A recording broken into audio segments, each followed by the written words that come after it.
sasabihin lang ako sa inyo. Alam niyo ba yung mga kongresista na hinahalal natin sa mga posisyon nila, trabaho po nila yan. Kung ano mga ginagawa nila na pagtulong sa inyo, hindi po yun galing sa bulsa nila. Trabaho po nilang gawin yan. Kaya, alam mo yun, huwag tayo parang, maraming salamat sa tulong mo. They're supposed to do that. They're supposed to do that. That's their job.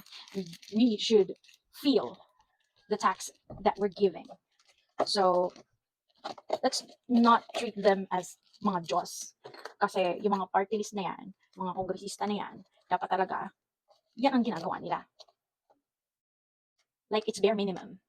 It's bare minimum. That's their job. It's like thanking, this lipstick for giving me a red lip. You know what I mean? You know my point? Na, oh my God, talaga, maraming salamat talaga, pulang-pulang lips ko. Malamang, lipstick ka eh. Gets mo? You get my point. So, kung natin itrato na parang, alam mo yun, parang big deal lahat-lahat because it's their job. They're supposed to do that. We're supposed to feel their services because they're being paid. They are being paid to do that. I hope you understand na huwag natin silang itratong santo at huwag tayong maging bias.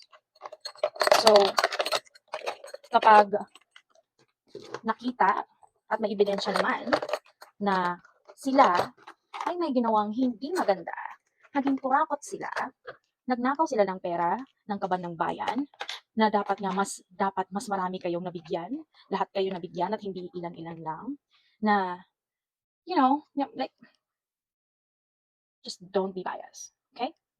Because it's unfair for everyone. Just like me, I am unemployed, and when I asked for help to have a single parent ID, no one listened to me, no one helped me, and I have no support from the government whatsoever, being a single mom. So, sinasabi ko lang ay, nagigets mo naman ang point ko. Hindi ko kailangan ulit-ulitin pa. Na, sa trabaho nila, yan. Binayaran sila para gawin yan. And, kung sasambahin mo sila, it's like sinasamba mo yung boss mo kasi sinelduhan ka. It's like sinasamba mo yung delivery rider kasi dineliver sa'yo yung parcel mo. Parang, you're supposed to do that. They're supposed to do that.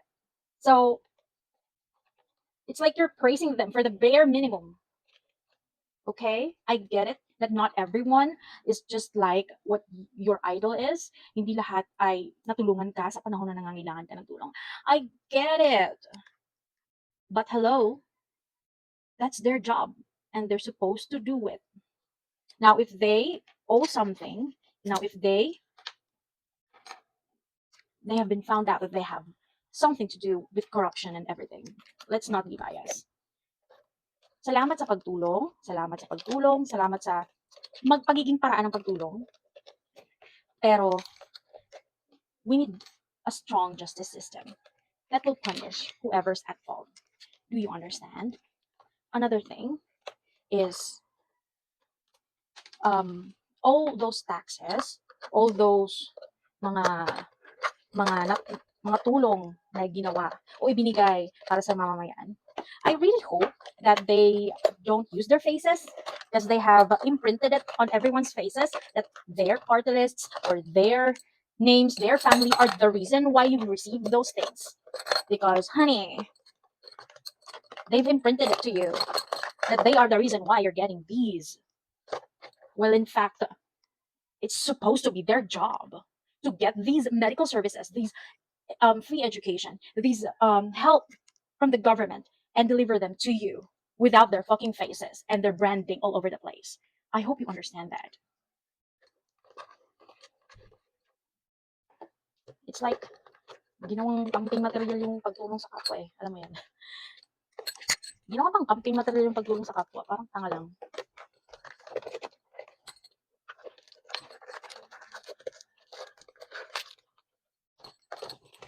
Hindi yan galing sa bulsa nila.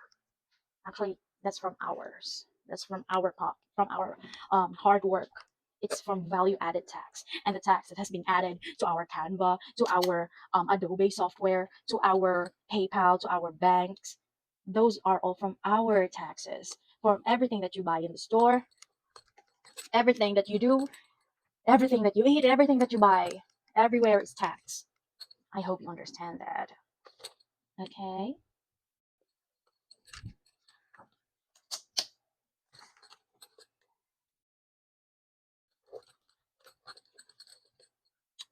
Okay,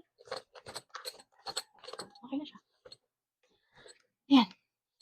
So, huwag ka magsasamba, bitch, kasi dapat talaga nilang gawin yan.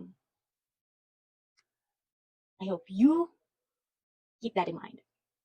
They have not just stolen billions and millions. They've stolen trillion. Trillion. Let that sink in.